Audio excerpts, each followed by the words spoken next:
Hello বন্ধুরা, তোমরা সবাই কেমন আছো? আজকে আমি একটা নতুন রেসিপি নিয়ে তোমাদের কাছে চলে এসেছি। সেটা হচ্ছে মেথি পরোটা। তো এখানে দেখো, আমি এখানটায় অর্ধেক মানে যতটা পরিমাণ আমি ময়দা নিয়েছি ততটাই আটা নিয়েছি।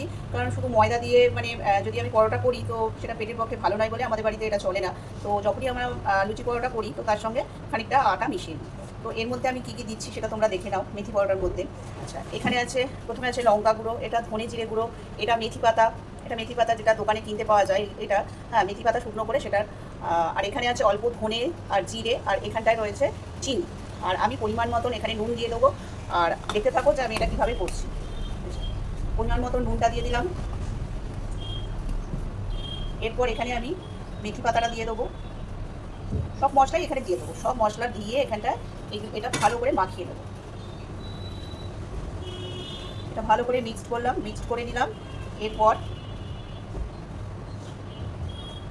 মিক্সড করা হয়ে গেছে। এবার এর মধ্যে আমি তেল দিয়ে দেবো। তেল যারা যেটা বাড়িতে ব্যবহার করো, ভেজিটেবিল অয়েল, তারপরে সানফ্লাওয়ার অয়েল যেটা লুচি ভাজার জন্য, তো লুচি পরোটা ভাজার জন্য তারা সেটাই ব্যবহার করতে পারো। তো আমি এখানে ভেজিটেবিল অয়েলটাই এখানে ব্যবহার করছি। পরিমাণ মতন আমি তেলটা দিয়ে দেবো।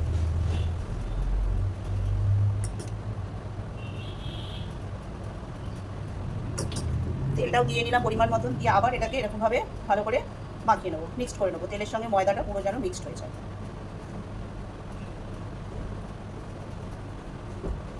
আমার মিক্সড করা হয়ে গেছে। তো এবার আমি অল্প অল্প করে জল দিতে থাকবো। জল দিয়ে আটাটা এবং ময়দাটা মাখতে থাকবো। এর মধ্যে চাইলে তোমরা ঘিও দিতে পারো, তারপরে ঘি দিয়েও এর মধ্যে মিক্সড করে করতে পারো। ভাজার সময় ঘি দিয়ে ভাজতে পারো। আবার আমি যে জিরে ধনে গোটাটা দিয়েছি ওগুলো স্কিপ করতে পারো, কারণ আমার পরোটা খাওয়ার সময় মুখে ওই ধনের যে গোটা গোটা ব্যাপারটা পড়লে ভালো লাগে বলেই আমি দিয়েছি। তবে মেথি পাতা, নুন, চিনি এগুলো দরকারি, এগুলো অবশ্যই লাগবে। তো এরকমভাবে তোমরা বাড়িতে ঝটপট মেথি পরোটা তৈরি করে ফেলতে পারো।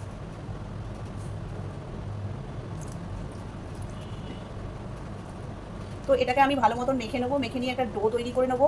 তো ডো তৈরি করে নেওয়ার পর এটা আমি মোটামুটি 15 থেকে আধ ঘন্টা মতন এটা আমি ইয়েতে রেখে দেবো, ঢাকা ঢাকা চাপা দিয়ে রেখে দেবো। তারপর আমি আসছি, তোমাদের তৈরি করাটা দেখাবো। আরও দুটো বেলে নিয়ে তোমাদের ভাজাটা দেখাবো।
আমি যে এখানে 4টে বেলে নিয়েছি, এবার আমি তোমাদের ভাজাটা দেখাবো।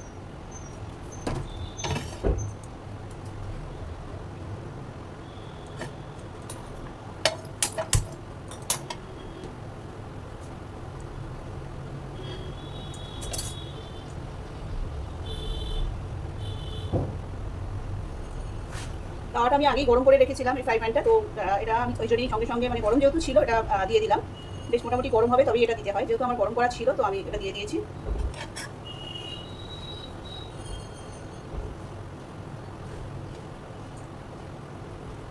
গ্যাসটা আমার জোরেই দেওয়া রয়েছে।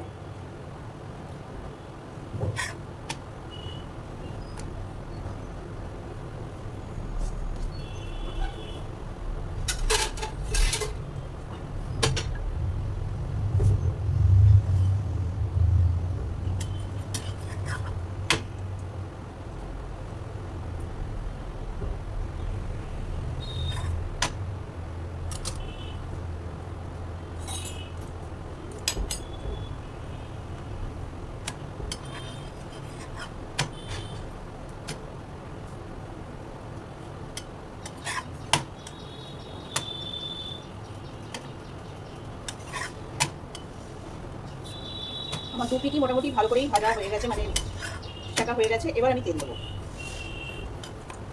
আর তেল দেওয়ার সময় আমি গ্যাসটা কমিয়ে নেবো, কারণ তেল দিলেই না এটা চটচট করে পুড়ে উঠবে।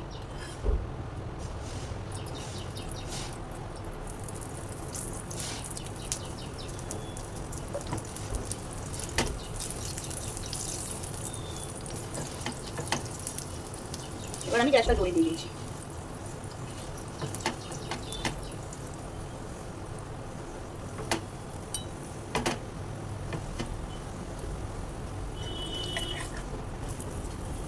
দিকটা মোটামুটি ব্রাউন হয়ে গেছে, হালকা ব্রাউন হয়েছে।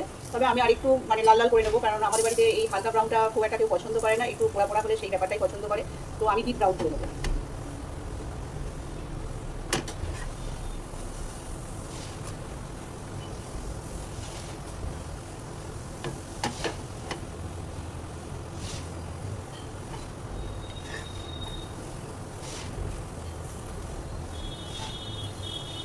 তোমাদের যেরকম চয়েস, তোমরা হালকা ডিপ সেরকমভাবেই এটা ভেজে নেবে।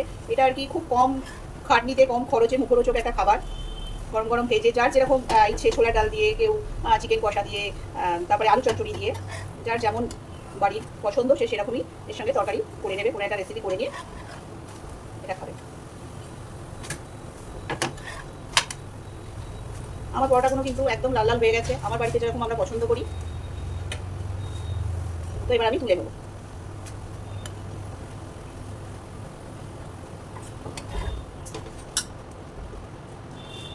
তো আমার পরোটা রেডি।